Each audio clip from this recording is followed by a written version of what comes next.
Hello, everybody. Welcome once again to Past Pirate Pay, the movie discussion show. My name is Ken. I'm your host alongside my co-host, Andy. Andy, how are you? I'm pretty good, Ken. How are you? I'm pretty good, too. We're ready to dive into some reality this week? Oh, yeah.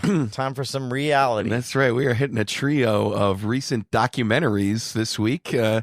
Dealing with real-life events and real-life people. And just so you know, I spared you on this. Did you? Because you can go real dark with documentaries. Oh, I'm sure. I've seen some very dark documentaries. You can get into some really nasty territory. Yeah.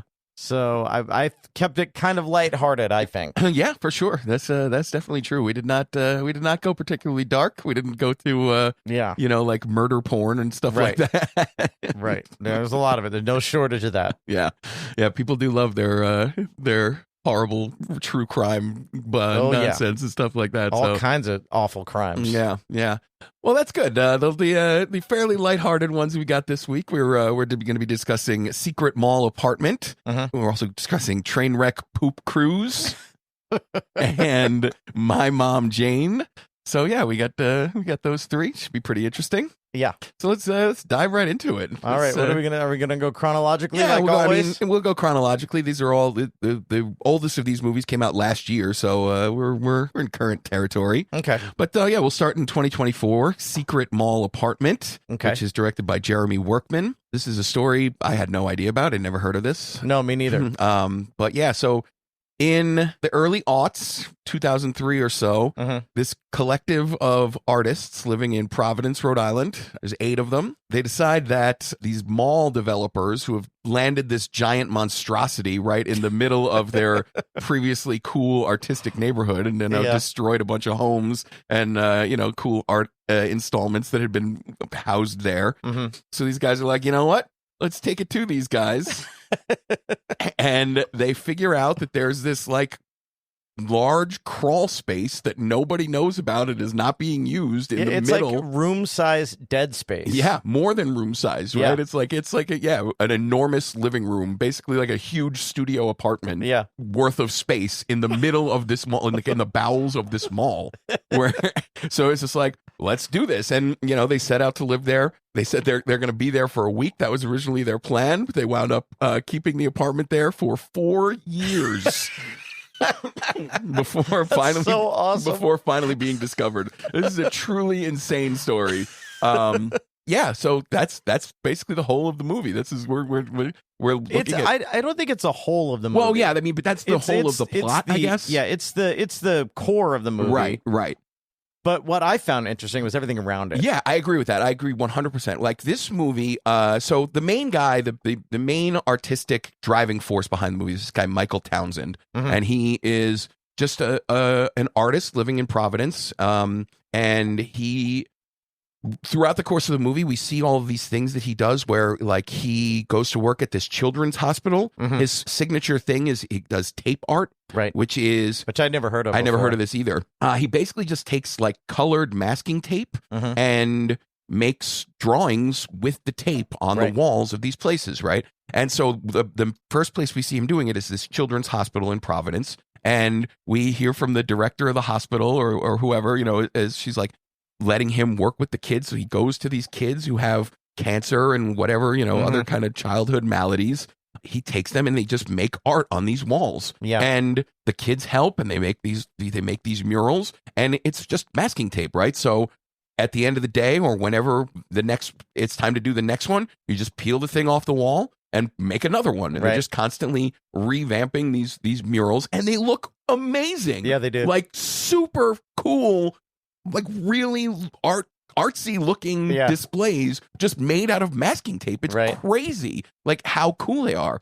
And then we also learn later on that they have a huge project that they're going to do in New York City in the aftermath of 9/11 where they're going to make tape art representations of every first responder and airline passenger who died on 9/11 scattered in 4 heart-shaped patterns around the city of New York, around the island of Manhattan. And, we're just watching them do this and we see... and that took years too, didn't it? Years too. Like, this is just a long project. And the way it all ties back together is we constantly are, as we're spreading out into the world, seeing all of these things that Mike and his friends are doing, we're always coming back to the mall apartment, which is where they're like hatching these plans, right? This is this is where they get together and discuss the things that they're going to be doing. This is their artists, I don't know, studio space or hub of activity, or I don't even know how you describe it, but yeah, so they're just in this mall apartment.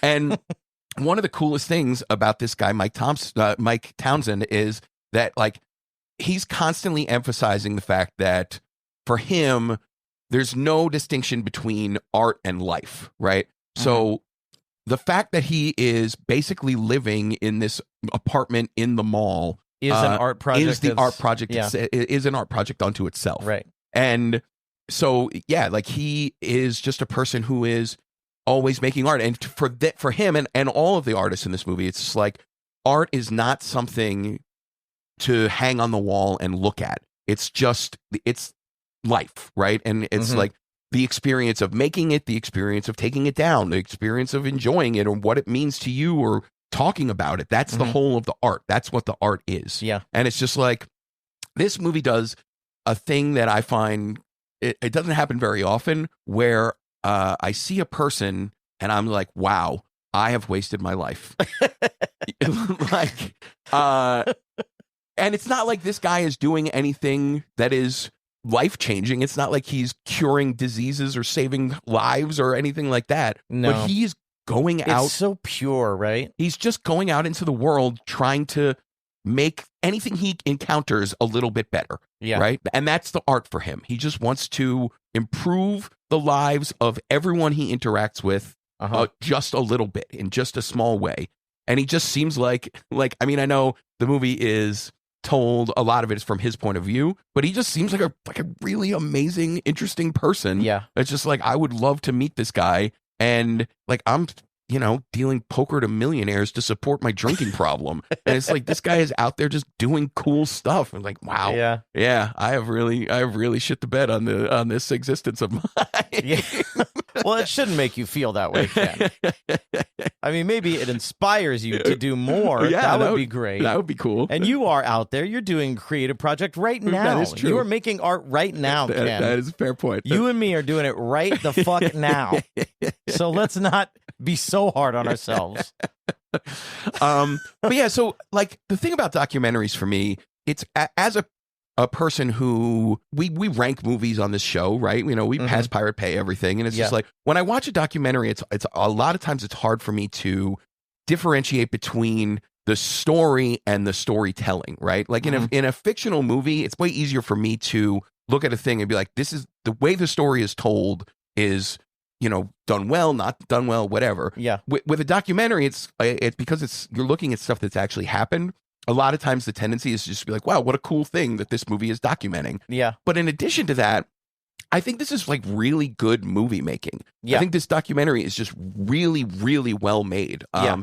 So one cool thing because these are artists who are doing this project, they're documenting everything in real time. So they have these. And this was a long time ago. Time ago. So they're on camcorders. They have the 2003 equivalent of GoPros. Yeah. And it's just like, it's really grainy footage and bad audio. But at the same time, they're all documenting everything. Like there's a spot where Mike and his then wife are having a conversation with each other about how their marriage isn't working. And this is a conversation that they're having in, 2005 or whatever. Yeah. But the two of them, while they're having this like hugely life altering conversation for the two of for themselves, they're each holding a camcorder and recording the other one. So this entire conversation gets to be documented and put in the movie. It's like crazy. And in addition to that, like they're doing like sketches of all of the project that they're going to be doing, again, in real time. So like you're seeing, even though the movie is made 20 years after this thing happened, you're seeing all of the stuff as it happened because these artists were like, at some point, this might be a cool story for people to know about. Yeah. And probably like filming stuff is part of their art form. Exactly. They're considering this. Yeah. Because so like initially, this art project is like they're conceiving it as like a middle finger, right? Because these developers in Providence, because they did come from a very punk rock background, right? And this is a very punk rock thing to do. Yeah, exactly. Yeah, they get the idea of like they talk at one point about how the developers are talking about how there's all of this unused space, right? That's the way a real estate developer will talk about, you know, poor people's houses and stuff like that, right? It's just like, ugh, we're just wasting all of this space that we could put a strip mall in, right? Right. So then these guys find their own unused space inside this mall, and it's just like, all right, well, we'll show you how to use some unused space. Let's put a couch up in there, like, and a wall, and then they build a cinder block wall, and it's so like again, like the whole thing is told with a really lighthearted tone. It feels like the coolest caper movie of all time, you know, where it's just like, look at how these guys are getting away with all of this crazy stuff. Yeah, because they go into how they build the wall. Like we gotta get this many cinder blocks. We gotta sneak them in this way. Yeah, they talk about the alarm goes off for only 10 seconds. Yeah, like they talk about how they move like 2 tons of cinder blocks through like this weird maze of like in between walls, like little tiny spaces, and up like these steep ladders, and like they're like doing a relay of cinder blocks up these ladders to build this wall. It's so cool. It's such a cool movie. I loved it. Yeah, it's such a cool movie. I'm glad you liked it. Yeah, it was really cool. It's just super interesting. It was just a super interesting and really fun and well made movie. Like it's just really good. Spoiler alert. Spoilers for Secret Mall Apartment ahead. Skip to minute marker 16 minutes and 21 seconds or the next chapter. You have been warned. Obviously, nobody thinks that this thing is... They say right away that it was there for 4 years, right? So we know something had to go down. You know, and I was wondering how I was going to... So they build this cinder block wall to distract any security people that might be walking by, because they want it to look like any other wall inside the mall, right? And they put a door in it, and they had to get keys made up to lock the door. Yeah. And so they figure what's going to happen is any security person goes walking by, if they check the door and the door's locked, just walk on by. But most of the time they're just going to ignore it. It just looks like any other place in the mall, right? But so what happens is at some point a couple of security guards see this door. And I guess the guards were just exploring at this point too, and they find this door. Like, what's this door? We can't get it open. None of our keys work in this door, so they kick it down.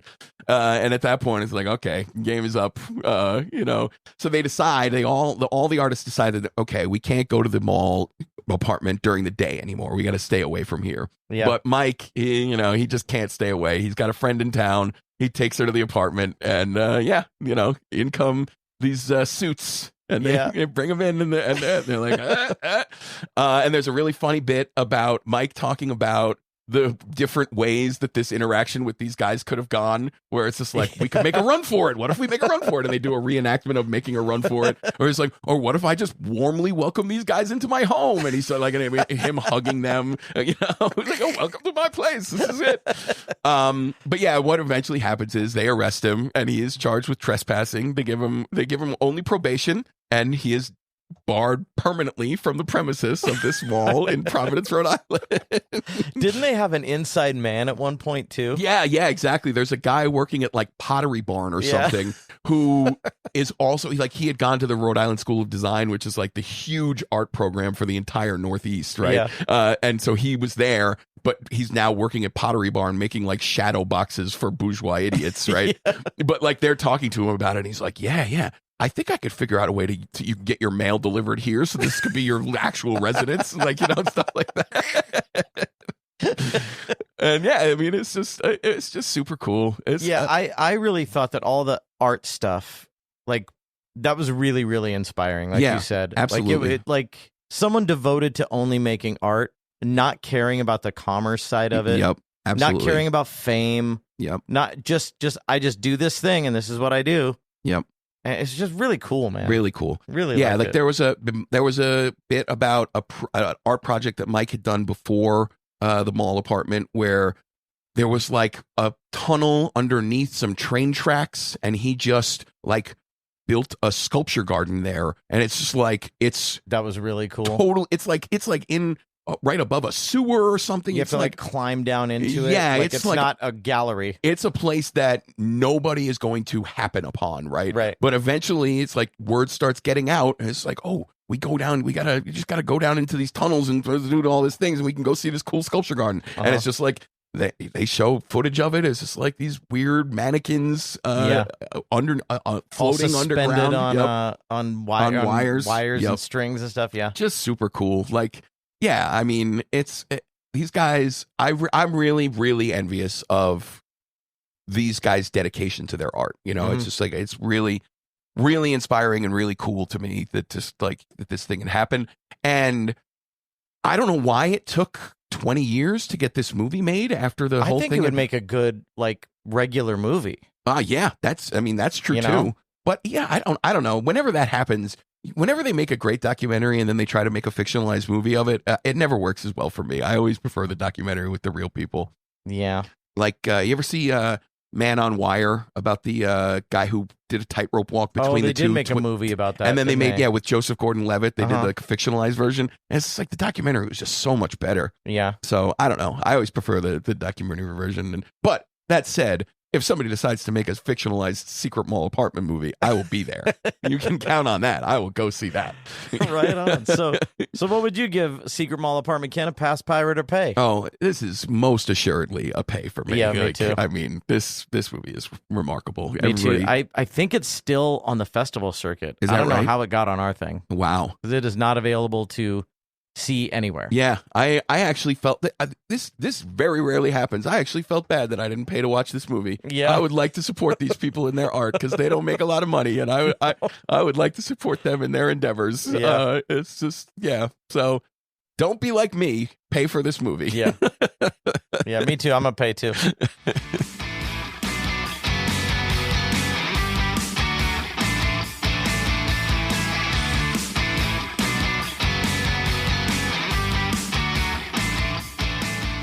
All right. Our second movie today is My Mom Jayne from 2025. This movie is directed by Mariska Hargitay of Law and Order SVU fame. And it's about her relationship, I guess, to her mother, Jayne Mansfield, who died when she was 3 years old, when Mariska was 3 years old. And, it's basically just Mariska coming to terms with her mom's legacy, her legacy as a mother, as well as a famous person, performer, whatever, what have you. So yeah, I kind of have the opposite feeling of this one from the last one. Oh no. Yeah, where it's just like, I don't know. I didn't know anything about Jayne Mansfield before this movie. I've seen How to Marry a Millionaire, but I think that's the only movie of hers that I've ever seen before. Yeah, I think I've just seen things about Jayne Mansfield. Yeah, just like didn't know anything about her. And the whole time I was watching this movie, all I was thinking was, why is this movie happening? Why am I watching this movie? Why did this movie get made? And the reason why it gets made is because it's by a famous person about a different famous person, right? Where it's just like Michael Townsend is not a famous person, and he never will be. But yet he is so much, to my mind, more worthy of being learned about than Jayne Mansfield ever was. Okay. Like, it seems to me like, I mean, I don't have anything against Jayne Mansfield, but it's like she seemed like a person who was mildly famous in the 1950s, and in the intervening years, she has grown steadily less famous to the point where if you're like 25 years old, you may never even have heard the name Jayne Mansfield. You probably have no idea who she even was, right? Yeah. And I'm okay with that. Like, just based on this movie alone, I don't know. I probably would have been okay to allow Jayne to just continue to slip into obscurity, and we never really have to talk about it. I don't know. I don't know. This movie, so it's clearly a movie made with a point of view. Obviously, documentaries are made from someone's perspective, and you get to see things through this person's eyes. This one more so. This one definitely more so. But it doesn't it doesn't hide that. No, obviously not. But I think there's a lot of talk in this movie about how, oh, sure, Jayne Mansfield was known as sexy blonde bombshell type, but she was actually a really creative and intelligent person. And it's just like, I don't know. I don't see a lot of evidence of that, right?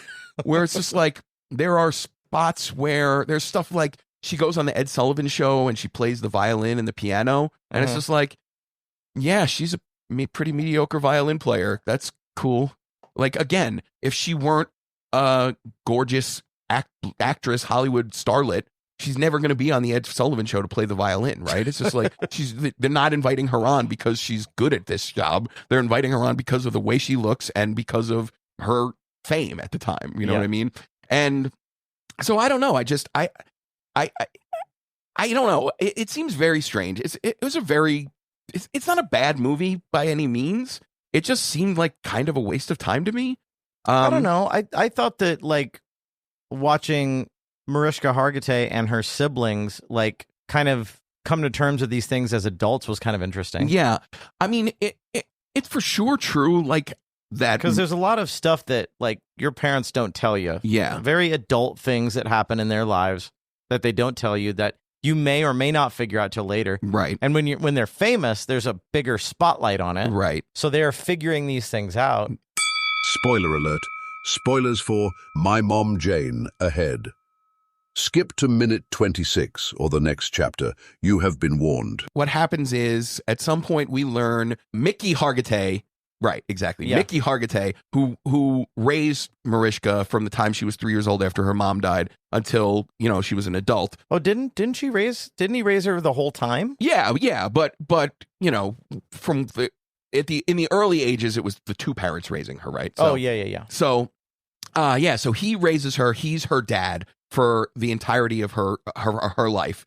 But then at some point she goes to like some Jane Mansfield fan club party. Yeah. And they're like, well, what about this other guy? And we learn, oh, wait a minute. You don't know. Yeah, you didn't actually know this. Like the fan club knows. Yeah. But she doesn't. Right. So what happened was Jane she was separated from who they thought was Mariska's father at the time. And she just went on this tour of Europe with this Italian lounge singer guy. And they were just, having sex. They were just a couple. Yeah. Fairly openly, but somehow nobody really talked about it.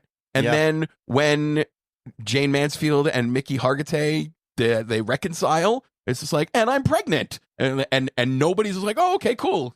Everybody just says, okay, well, Mickey's gonna have another kid. It was the 60s.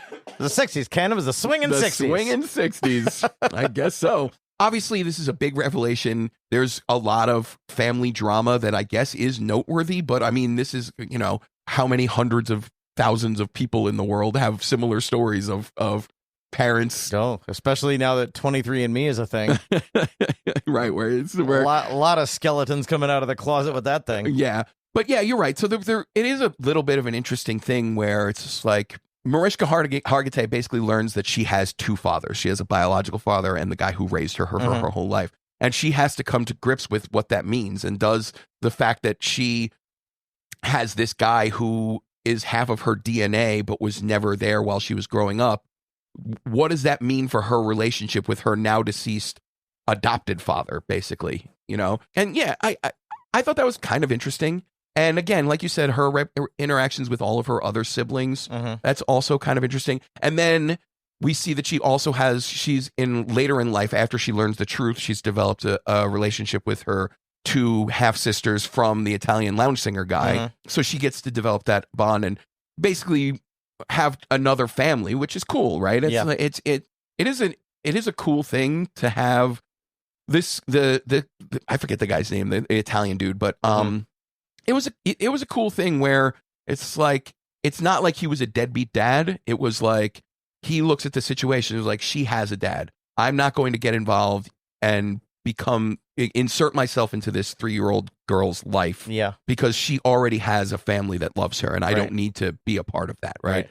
So it could have been a lot more, drama if he had decided, hey, if he had come out and said, hey, I got the DNA. I was the sperm guy, but he decides to just back off and allow. Yeah, it was Mickey. Understandable. Yeah, a totally reasonable decision. It seems like everyone in the situation behaved in the most reasonable way possible, and it's weird that happened because that's not usually the way people are. Yeah. Yeah. Like I said, this I don't think this was a bad movie. I just wasn't particularly interested. And in the light of watching Secret Mall Apartment, thinking about who is worthy of having their stories told, I don't know, it just doesn't sit as well with me, where it's like one of these movies, like you said, Secret Mall Apartment is on the festival circuit. It's probably still waiting to find distribution, but My Mom Jayne is an HBO Max original, and it's being pushed on the platform where it's just like, watch this movie. This is this is who gets to be famous in our world, right? And it's just like, okay. Well, I mean, Jane Mansfield was in a bunch of movies, and she was an icon of that era. Sure. Kind of. Sure. I mean, Marilyn Monroe. And Mariska Hargitay she's a, she's a famous person. I have nothing against Mariska Hargitay. I've watched episodes of Law and Order SVU. Who hasn't? She's good. She's got it, But I don't know. Like I said, not particularly the most interesting material for me. That's just the way I look at it. All right. So is this a pass pirate pay for you, Ken? This one's just a pass for me. It's a pass. I'm a pirate. Yeah. I was never bored. Yeah. I thought it was heartfelt. I agree, and I actually did get emotional a couple of times, but that's just who I am. But at the same, I don't know.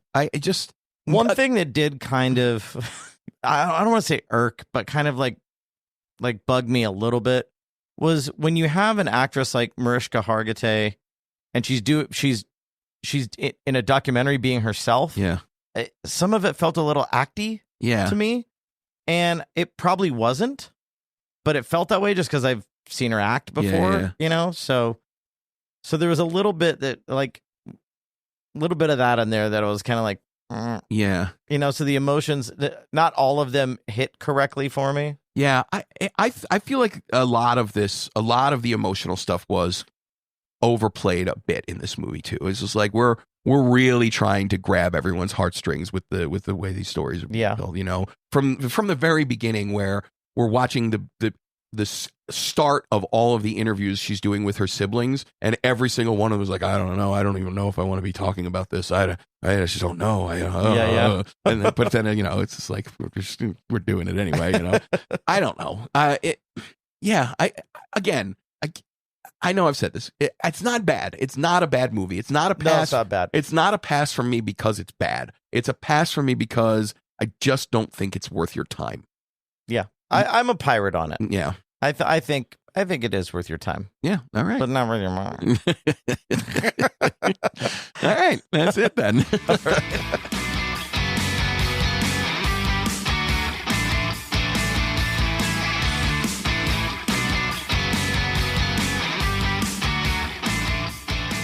All right, our final movie today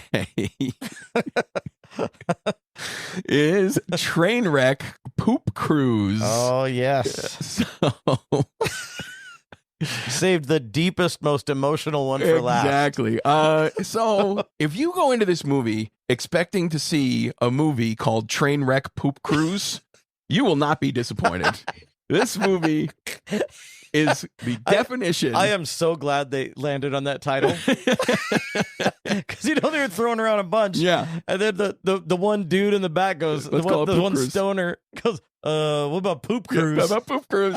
And it's just like, you know what? This movie, wow, it delivers on that title. This is the movie you get when if you were to think in your head, what might a 55-minute long documentary called Poop Cruise be like? This movie is 100% that thing. So my sister is a therapist, psychiatrist, psychologist, whatever.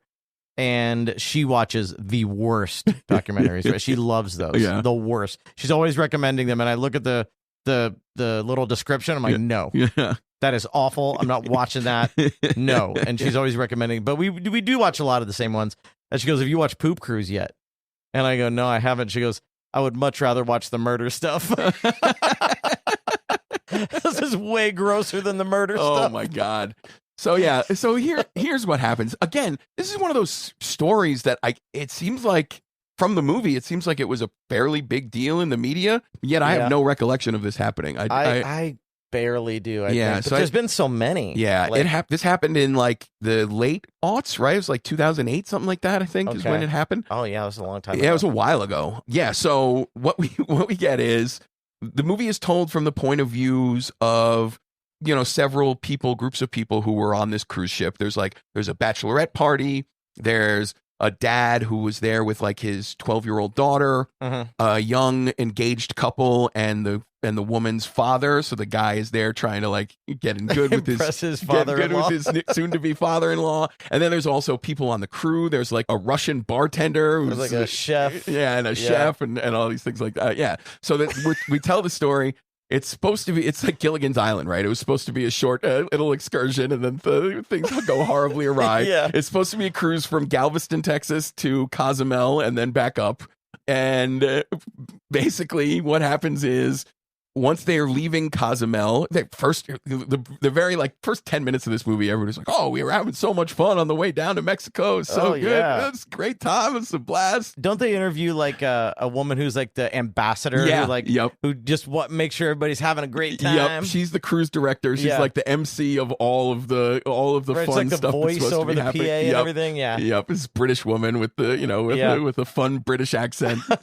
But then, so as the cruise ship leaves Mexico and is heading back up to Texas, there's a fire on one of the engines, and the fire knocks out the entire electrical system of the ship, for the entire ship. All the electricity is gone, and everyone's like, "Well, this isn't great. The food's all gonna spoil, and the engines aren't working. It's not so good." And then somebody realizes, wait a minute, all of the toilets on this boat are electrical, and they don't flush, so we cannot flush the toilets. And so we go into all of these things where it's like, well, and it's done really funny, where it's like they're showing like instruction manual type illustrations about things that might be done, where it's just like, maybe they could pee off the side of the boat, and it's like showing people trying that. But wait, what about number 2? This movie contains an extraordinary amount of the people using the words number 2. Like they're all there. Nobody's trying to say shit. They're all just talking about, oh, we got to go number 2. Number 2 is the classy way to say it. Definitely is. So yeah, we learn that what everybody is told is, well, the showers are still draining. So if you have to pee, just pee in the shower. And then they're handing out these red plastic biohazard bags. Is like, if you have to go number 2, just go into one of these bags. And everybody that's interviewed is just like, I don't know, why didn't they say just waffle stomp your crap down the shower thing? That seems like it would have been a much better idea. That's what I'd have been doing. That seems like a much better idea. I'd have had some flip flops that weren't going home with me. But yeah, so everybody that's interviewed, they're all talking about these red biohazard bags, and this is like, everybody on board is like, "Man, I'm not going in that bag. It's just not. I'm just not doing it. Go in a fucking bag. I'm not doing it. I don't know how my fat ass would even maneuver that. Right. Yeah, it's like, I don't know. I have a dog, right? So if you just go take a shit on the shower floor and then use it. Oh, use and then like use a bag to pick it up. Yeah, that probably would have been my move. No, that's smart. That's smarter than the waffle stomp. But I can't imagine we're the only ones that thought of these ideas. Right. I imagine that was happening all over that ship. So this is, we're in, we're south of Texas, between Texas and Mexico, and this is a cruise in the summertime. So it's hot. Right. And there's no air conditioning in any of the cabins anymore. So everybody you can't be indoors basically because it's too hot. And that's even before all of the shit starts piling up. And the whole thing is just becoming inundated with this just noxious piss and shit smell that is going like just growing and growing. Yeah. And the movie has a lot of fun grossing you out with what's going on. Like there's a lengthy description from somebody about how somebody got the bright idea to put down a layer of toilet paper and then poop on the layer on top of the toilet paper, and then put another layer of toilet paper on top of it, and then poop on that, and they're like, it's basically just like the world's most disgusting lasagna.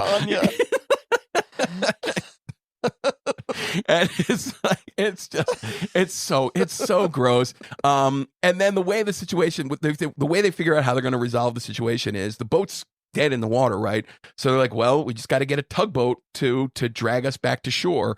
By the time the tugboat gets there, they're too far away from Mexico, so they're just going to have to tow them all the way to Alabama, which is, I guess, the closest port that they could get to. Yeah, they kept running into snags, right? Yeah, but that I thought was an interesting part of the documentary is how a maritime disaster is handled like that. Right. Like a modern maritime disaster. Yeah. But to me, I thought they would just send another ship out. They load the people onto that ship, but I guess that was not a possibility. Well, they make a point of saying where it's just like, yeah, you can't just walk people from one cruise ship to another. It's just the boats are not designed that way, right? So even though a sister cruise ship does at some point go by, but they're like, well, there's nothing we can do about this. These people are not here to help you. I'm sorry. But one of the really funny things was once the tugboat shows up to start dragging them back to land, as soon as they do that, the force of the tugboat pushing this cruise ship like tilts it a little bit. Right. So all of the standing feces, water, sewage that was there is now flooding out into all of these other spaces. Into the rooms. Oh, it's so disgusting. It's so gross. And then once the sister cruise ship comes along, even though they can't help them, everybody on the Trainwreck ship is like, wait a minute. We can get Wi-Fi we can steal the Wi-Fi signal off of these things, because there was no cell service or anything for these people either. So nobody was able to get in touch with anybody on land to let them know what was happening, except for like a satellite emergency phone that the ship's captain had, right? Yeah. But then once they get on Wi-Fi, it's just like, let's call our loved ones, but let's also alert the media.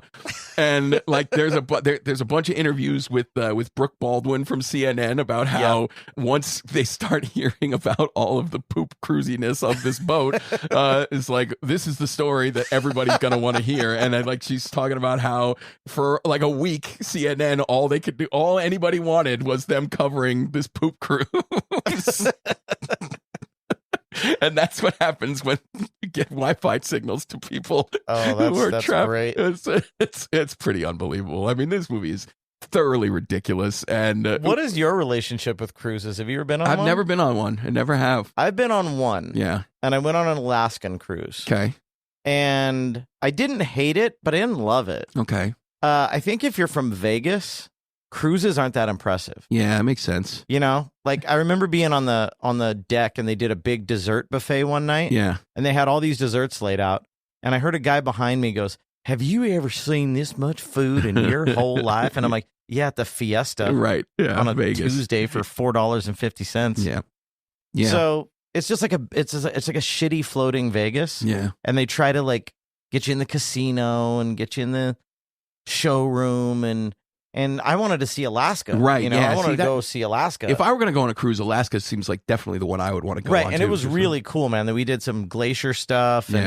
But cruises are just notorious for going absolutely fucking haywire. Yeah, right. Like I'm really surprised that disease was not a thing that happened on this cruise. Yeah, how could it not have been? It's crazy. I think it just didn't. There wasn't enough time. Okay, yeah, I guess that makes sense. Because how long did it take them to get back? It seemed like it was like a week from when the boat was disabled until when they finally got back to shore. It seemed like it was about a week. Yeah, maybe a little less. There are so many stories. They happen all the time of just disease just breaking out and ravaging people. And there's nowhere for them to go, so they all get it. Yeah, you know. Yeah. This movie certainly makes it way less likely that I would ever want to go on a cruise. Yeah, it's. I don't know if you'd like it. Yeah. So there was one bit in the middle where they're talking about how once the ship is disabled, they cut off all drink service, because I guess open bar is like a huge thing on a cruise, right? That's like a huge selling point. Some of them, yeah. Yeah, where it's just like, oh, well, you know, we can just be lit all the time. It sounds great. But so they close down the bars, but then like the second night, everybody there is miserable. It's like, all right, let's just start doing drink service again. How could this possibly go wrong? And it's just like, what are you doing? Where it's just like they start telling these stories about, you know, fights breaking out or people just having sex out in the middle of the open areas because everybody's all drunk. And it's like, I'm drunk and I'm on this poop cruise. What else do I have to do? I don't care. Shame is out the window. Who cares? All my inhibitions are gone.